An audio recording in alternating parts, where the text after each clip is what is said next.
और हमारे साथ मधुर भंडारकर भी जुड़ेंगे, हम बातचीत भी करेंगे उनसे। और उनसे पहले उनका रिएक्शन भी आप देख रहे थे कि ये पर्सनल लॉस है। आप देखिए, हर व्यक्ति, लता मंगेशकर एक ऐसी शख्सियत थी जिनसे हर कोई जुड़ाव महसूस कर सकता था।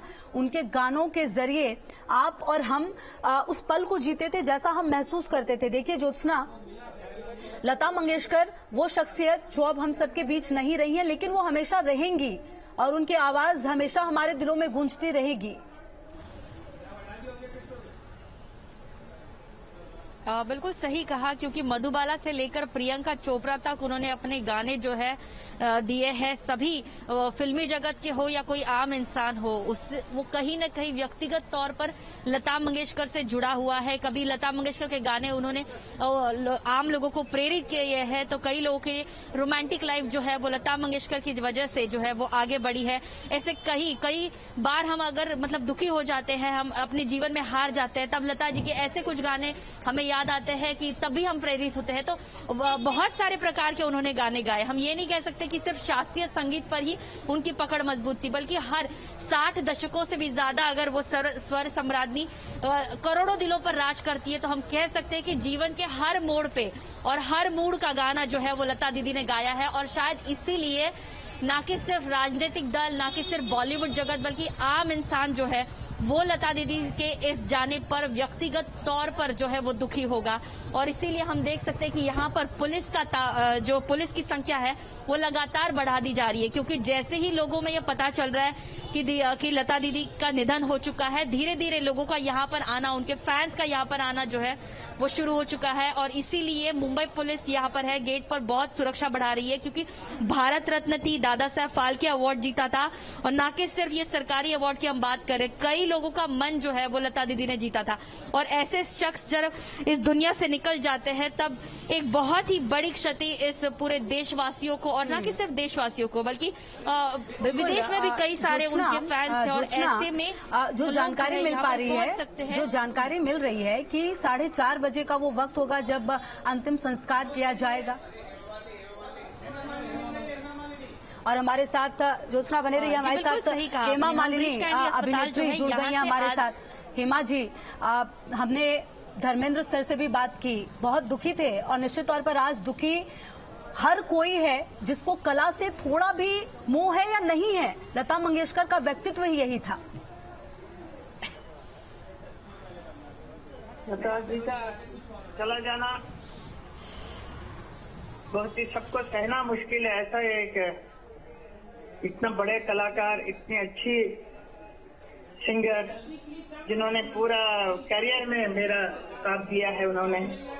मैंने 200 से भी ज्यादा फिल्मों में काम किया है, उन सब में उन्हीं के आवाज में मेरा इतना भी परफॉर्मेंस हुआ है। ऐसा एक व्यक्ति, इतना अच्छी लेडी, इतना बहुत प्यारी दीदी हमारी आज नहीं है, तो ये बोलने के लिए भी अच्छा नहीं लग रहा मुझे। बिल्कुल हेमा जी, इस खालीपन को कभी भरा नहीं जा सकता है, ये तय बात है। आप जैसा ये कह रही हैं कि काफी लंबा समय गुजरा आपका उनके साथ, कई सारे आपके जो गाने जो सुपर डुपर हिट रहे हैं उन्होंने आपके लिए गाए हैं। कौन सा वाक्य आपके दिल के सबसे करीब है हेमा जी? उनका वो काफी मेरे साथ व्हाट्सएप में मेरे साथ काफी अच्छी बातें होती थी हमारी उनके साथ, वो मैं अभी मिस करूंगी हमेशा। पर्सनली एक दूसरे से मिलने का जरूरत नहीं था, लेकिन हम लोग काफी दिनों से एक साथ जुड़े हुए हैं। जी हेमा जी, आज जब हम सबके बीच लता जी नहीं हैं, आखिरी बार आपकी कब बात हुई थी और क्या बातचीत हुई थी हेमा जी? क्योंकि तबीयत बहुत ज्यादा खराब चल रही थी पिछले कुछ दिनों से।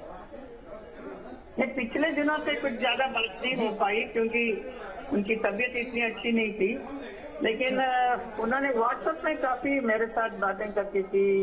वो गाना उनको पसंद है, मेरा डांस जो मैं करती हूँ वो पसंद है, ऐसा सब बोलती रहती थी वो। जी बिल्कुल। और हेमा जी, आज भले लता जी हम सबके बीच नहीं है, लेकिन उनका व्यक्तित्व इतना ज्यादा प्रभावशाली है कि आने वाली कई जनरेशन को प्रेरणा लेनी चाहिए उनसे। बिल्कुल, प्रेरणा उन्हीं से लेते हैं जितने भी सिंगर हमारे फिल्म इंडस्ट्री में आते हैं। पहले तो लता जी का ही जैसा बनने का उनको एक सोच होता है कि मैं लता जी जैसा गाऊं। जी तो इतनी बड़ी कलाकार ऐसे ऐसे एक पूरा सरस्वती का पूरा वरदान उनके ऊपर है।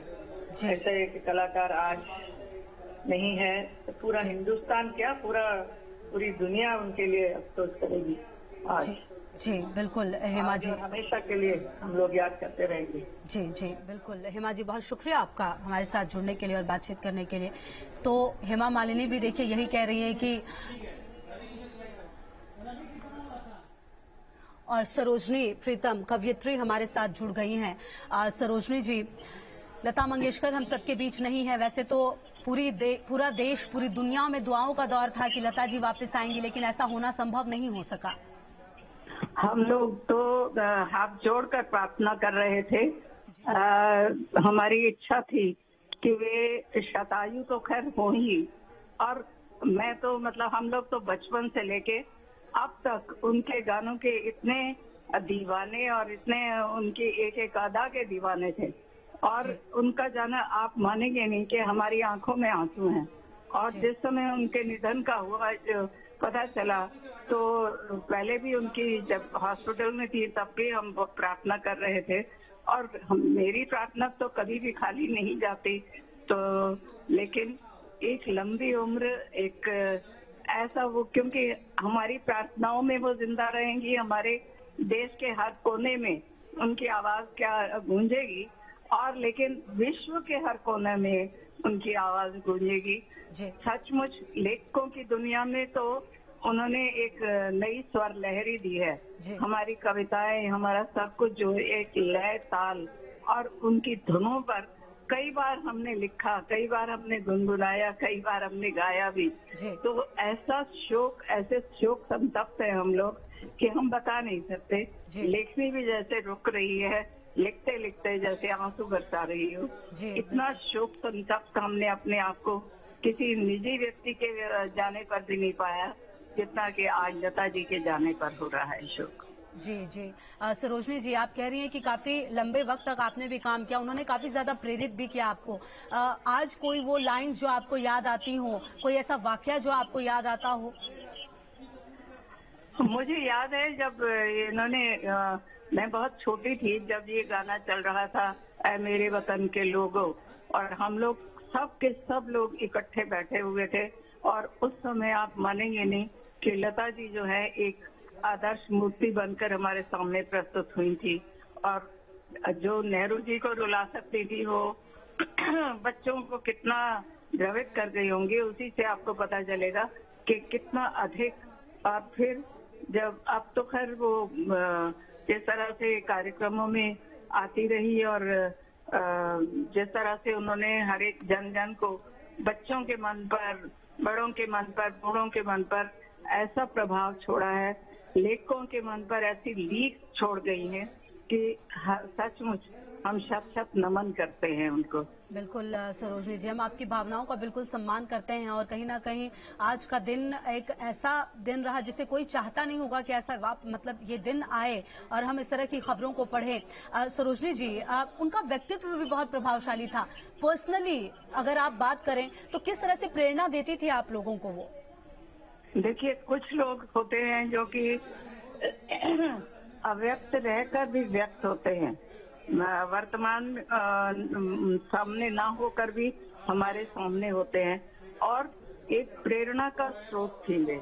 जैसे एक झरना होता है ना, तो एक प्रेरणा का स्रोत बह रहा था, और वो स्रोत अनायास हमारे भीतर कहीं अंतर्नाद की तरह छुपा हुआ था, और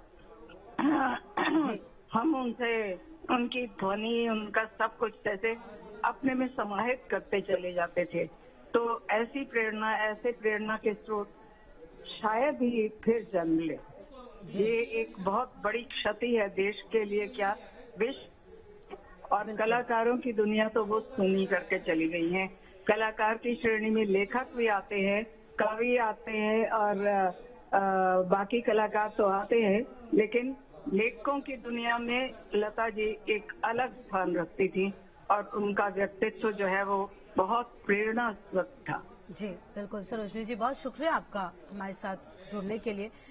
तो देखिए जो कवयित्री थी उनका भी यही कहना है कि चाहे किसी भी जगत से जुड़े हुए हों, लेकिन ये जो खबर सामने आई उसने सबको खालीपन से भर दिया है, क्योंकि जिस तरह का व्यक्तित्व लता जी का रहा है वो व्यक्तित्व अब शायद दोबारा कोई हो नहीं सकता। क्योंकि देखिए अपने वक्त में भी लता जी ने जिस मुकाम को हासिल किया, जिस तरह से वो गाती थी, वो लोगों के दिलों में उतर जाती थी उनकी वो आवाज। और आपको बता दें अंतिम दर्शन पेजर रोड निवास पर होगा 4:30 बजे का समय बताया जा रहा है, जब अंतिम संस्कार शिवाजी पार्क में होगा। और लगातार हम आपको ये भी बता रहे हैं, ट्वीट करके भी दुख जाहिर किया जा रहा है। अमित शाह ने भी कहा, मैं खुद को सौभाग्यशाली समझता हूं कि समय समय पर मुझे लता दीदी का स्नेह और आशीर्वाद प्राप्त होता रहा। अपने अतुलनीय देश प्रेम, मधुर वाणी और सौम्यता से वो सदैव हमारे बीच रहेंगी। ये ट्वीट भी किया गया है। तो लगातार देखिए, चाहे प्रधानमंत्री मोदी हों, अमित शाह हों, तमाम बड़े जनप्रतिनिधियों की तरफ से ट्वीट किया जा रहा है, लेकिन इन सब के बीच एक आम व्यक्ति भी, क्योंकि एक आम व्यक्ति भी रिलेट कर पाता था उनके गानों को अपने जीवन में। क्योंकि देखिए, आप जब किसी ऐसे मूड में होते हैं, जब आपको कुछ समझ नहीं आता और आप गाना सुनते हैं, तो वो आपको जोड़ता है, आपको एक खालीपन महसूस नहीं होने देता। इसलिए शायद हर एक व्यक्ति के दिल में लता दीदी और लता दीदी के गाए हुए गाने हमेशा रहेंगे। और आपको एक बार फिर से हम बता दें कि 8 जनवरी से ही अस्पताल में भर्ती थी और